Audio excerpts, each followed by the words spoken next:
اعوذ باللہ من الشیطان الرجیم بسم اللہ الرحمن الرحیم وبہ نستعین وہو خیر ناصر ومعین رب اشرح لی صدری ویسر لی امری واحلل عقدۃ من لسانی یفقہوا قولی رب ادخلنی مدخل صدق واخرجنی مخرج صدق واجعل لی من لدنک سلطانا نصیرا رب یسر ولا تعسر وتمم بالخیر۔ عزیز طلباء، السلام علیکم ورحمۃ اللہ وبرکاتہ۔ امید قوی ہے آپ بخیر و عافیت ہوں گے انشاءاللہ تعالی۔ حصہ ایمانیات بحمدللہ بخیر و عافیت تمام ہوا، ہم نے پڑھ لیا۔ آج ہم حصہ عبادات پڑھ رہے ہیں۔ حصہ عبادات میں جو ہے وہ حج کے حوالے سے گفتگو ہوگی، اور یہ چیپٹر تھوڑا سا لینتھی بھی ہے لیکن ہے دلچسپ بھی ہے، لینتھی ہونے کے ساتھ ساتھ دلچسپ بھی ہے۔ آپ انشاءاللہ توجہ کریں گے تو انشاءاللہ آپ محظوظ ہوں گے اور روحانی تسکین محسوس کریں گے انشاءاللہ تعالی۔ اسلامیات ہم پڑھ رہے ہیں، اس میں ہم جو ہے وہ کام بھی کر رہے ہیں، ورک بھی کر رہے ہیں، اور ساتھ ساتھ ہم عبادت بھی کر رہے ہیں، ٹھیک ہے۔ ویسے بھی تعلیم عبادت ہے، اور اسلامیات ہو تو نور علی نور ہو جاتا ہے، ٹھیک ہے، نور پر نور ہو جاتا ہے۔ تو خیر، ہم شروع کرتے ہیں حج کے حوالے سے۔ حج اور اس کی عالمگیریت، بسم اللہ الرحمن الرحیم۔ حج اور اس کی عالمگیریت، یعنی حج ایسی عبادت ہے، واحد ایسی عبادت ہے جو عالمگیر ہے۔ حج واحد ایسا عمل ہے جو عالمگیر ہے، جو تمام جہانوں کے لیے اللہ تعالیٰ نے جتنے مسلمان جہاں جہاں پر ہیں، افریقہ میں ہیں، خاور میں یعنی مشرق وسطیٰ میں ہیں، یا مشرق میں ہیں، مغرب میں ہیں، یعنی اس گلوبل ولیج میں، اس پوری دنیا میں، اس زمین پر جہاں جہاں انسان پھیلے ہوئے مسلمان موجود ہیں، ان سب کو ایک مقام پر اکٹھا ہونا ہے۔ وہ اللہ کا گھر ہے، وہ مکہ مکرمہ ہے، وہاں اکٹھے ہو کر کے انسان نے اس عمل کو بجا لانا ہے۔ جس عمل کو بجا لانا ہے اس عمل کا نام، اور جس عبادت کو بجا لانا ہے اس عبادت کا نام حج ہے۔ اور اس کی عالمگیریت پر بات ہوگی کہ یہ واحد ایسی عبادت ہے جو عالمگیر عبادت ہے، کہ جس میں انسان مناسک حج ادا کرتا ہے۔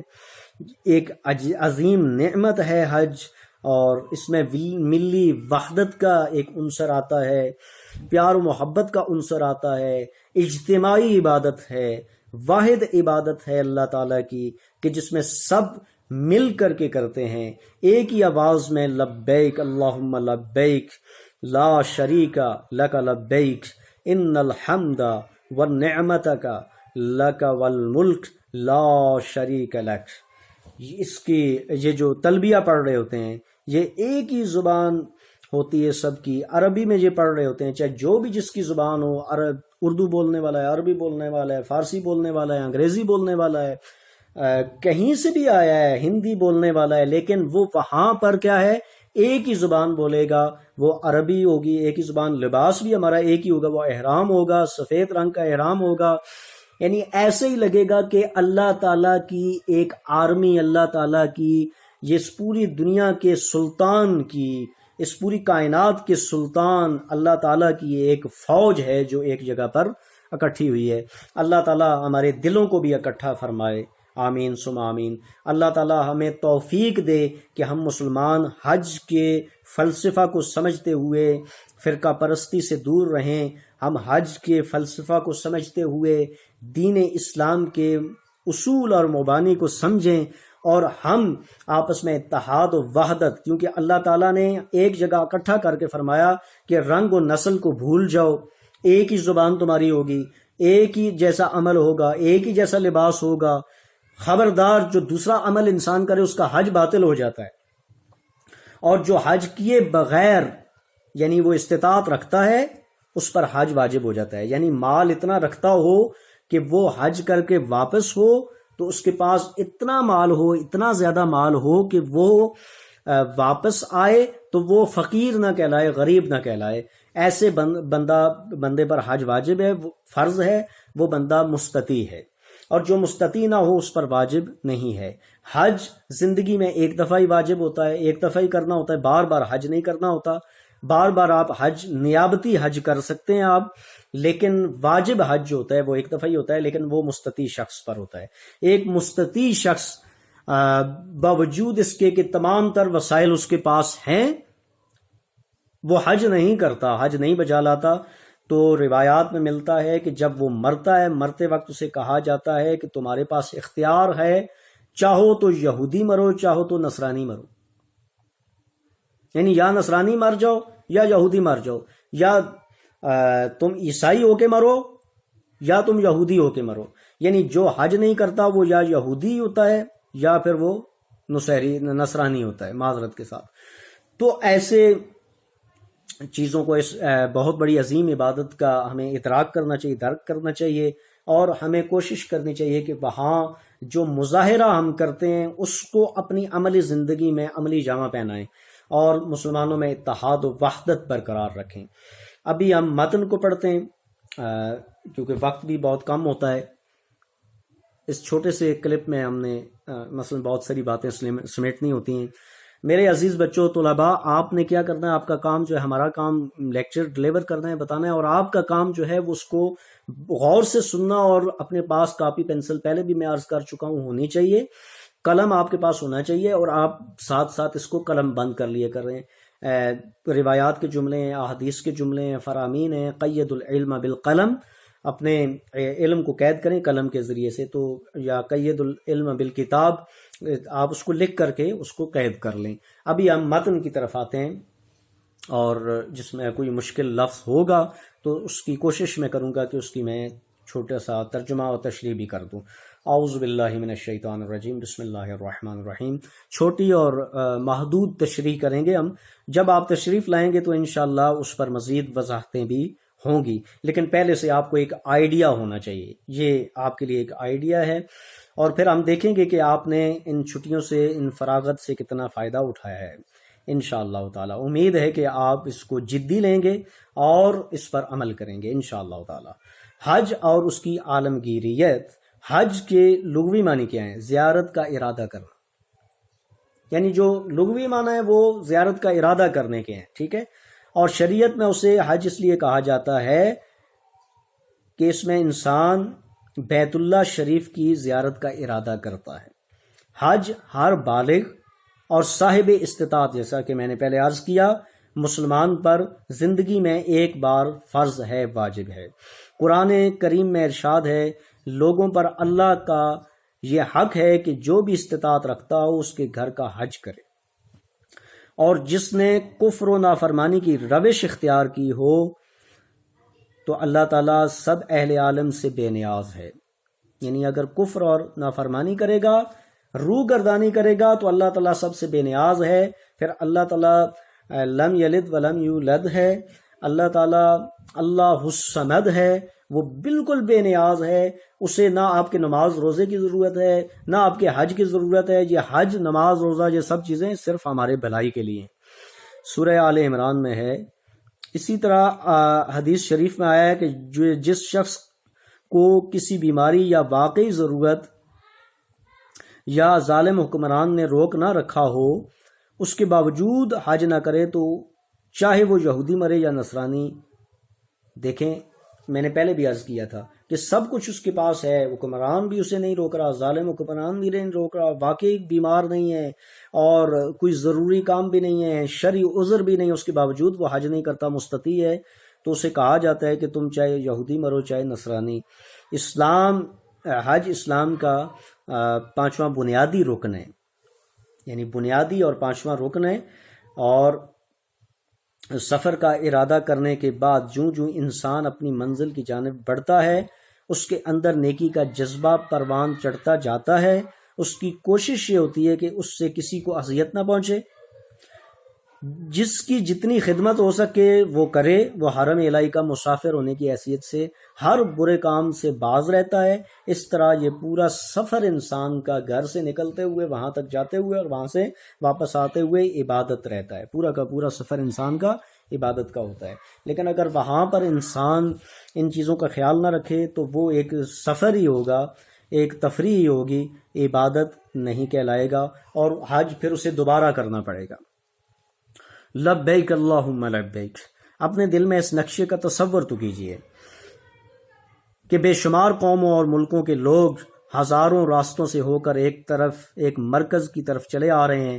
شکلیں، رنگ، زبانیں مختلف ہیں، مگر مرکز کے قریب ایک شخص ایک خاص حد تک پہنچتے ہی سب اپنے قومی لباس ترک کر دیتے ہیں، ایک یونیفارم پہن لیتے ہیں اور ایک ہی طرز کا سادہ یونیفارم پہن لیتے ہیں جسے احرام کہا جاتا ہے۔ اس کے پہنتے ہی ایسا معلوم ہونے لگتا ہے کہ سلطان عالم اور زمین و آسمان کے مالک کی یہ فوج جو دنیا کے ہزاروں قوموں سے بھرتی ہو کر آ رہی ہے، ایک ہی بادشاہ کی فوج ہے، اور یہ سب لوگ ایک ہی بادشاہ کے دربار میں پیش ہونے جا رہے ہیں۔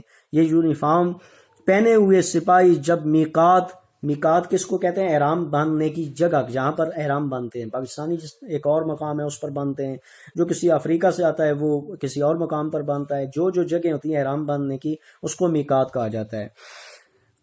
میقات سے آگے چلتے ہیں تو ان سب کی زبانوں پر ایک ہی نعرہ ہوتا ہے جسے تلبیہ بولتے ہیں۔ وہ کیا ہے؟ بسم اللہ الرحمن الرحیم، لبیک اللہم لبیک، لبیک لا شریک لک لبیک، ان الحمد والنعمت لک والملک لا شریک لک۔ ترجمہ ملاحظہ فرمائیے، حاضر ہوں اے اللہ، میں حاضر ہوں، تیرا کوئی شریک نہیں، میں حاضر ہوں، میں حاضر ہوں، یقیناً تعریف سب تیرے ہی لیے ہے، نعمت سب تیری ہے اور ساری بادشاہی تیری ہے، تیرا کوئی شریک نہیں۔ اب ملی وحدت کے حوالے سے گفتگو کرتے ہیں کہ حج میں ملی وحدت کا مظاہرہ کیسے ہوتا ہے۔ بولیاں سب کی مختلف ہیں، یعنی کوئی فارسی بول رہا ہے، کوئی عربی بول رہا ہے، کوئی اردو بول رہا ہے، کوئی پنجابی بول رہا ہے، کوئی سندھی بول رہا ہے، کوئی پشتو بول رہا ہے، کوئی انگریزی بول رہا ہے، کوئی فلاں جو بھی زبانیں ہیں، اپنی علاقائی زبانیں ہیں وہ بول رہے ہیں۔ بولیاں سب کی مختلف ہیں مگر نعرہ سب کا ایک ہے۔ مختلف ملکوں کے قافلے ملتے جلتے ہیں اور سب کے سب مل کر ایک ساتھ نمازیں پڑھتے ہیں، سب کا ایک امام، سب کی ایک ہی حرکت، سب کی ایک ہی عبادت، ایک ہی زبان، سب ایک اللہ اکبر کے اشارے پر اٹھتے بیٹھتے ہیں اور رکوع و سجود کرتے ہیں، اور سب اسی ایک قرآن کو پڑھتے ہیں اور سنتے ہیں۔ یوں زبانوں، نسلوں اور قومیتوں اور وطنوں کا اختلاف مٹتا ہے اور ایک اللہ کو ماننے والوں کی ایک عالمگیر جماعت تشکیل پاتی ہے۔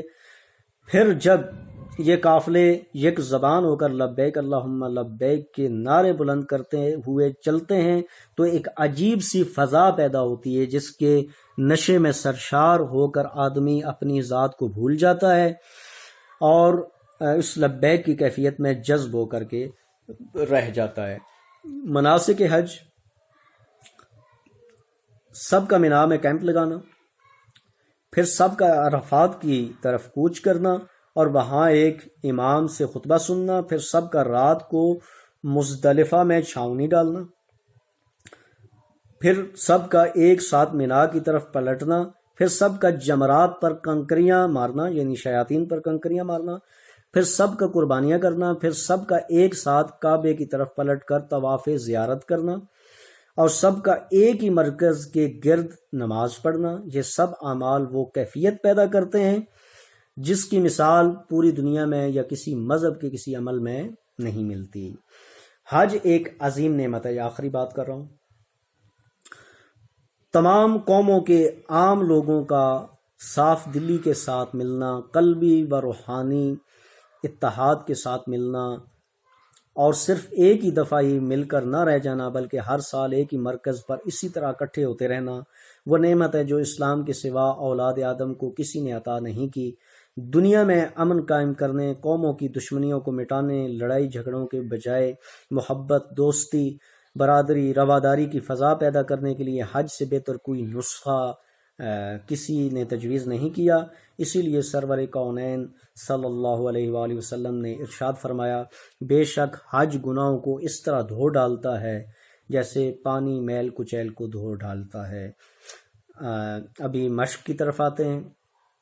آپ سبق کو اپنے ذہن میں رکھیے تو انشاءاللہ مشقی سوالات آسان ہو جاتے ہیں۔ سبق بالکل ذہن میں رکھا کریں، جب سبق کو غور سے سنیں گے تو انشاءاللہ مشق کو حل کرنے میں آپ کو آسانی ہوگی۔ یہ جو مشقی سوالات ہوتے ہیں یہ اسی کا حصہ ہوتے ہیں۔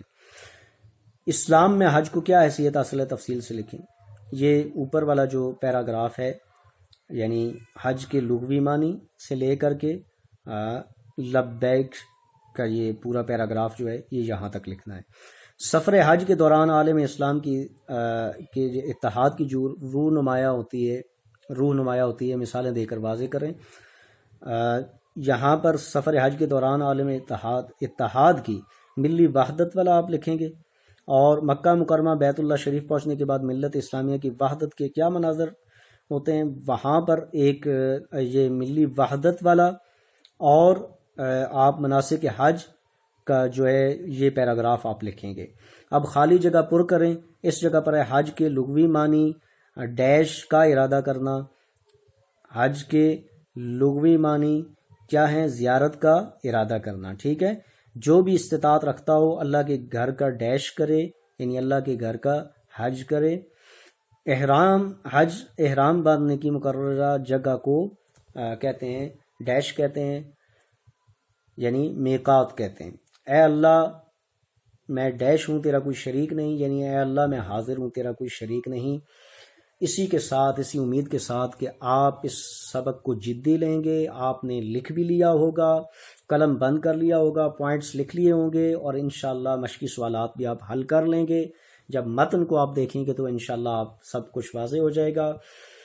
انشاءاللہ اگلے سبق تک کے لیے اجازت دیجیے۔ والسلام علیکم ورحمۃ اللہ وبرکاتہ۔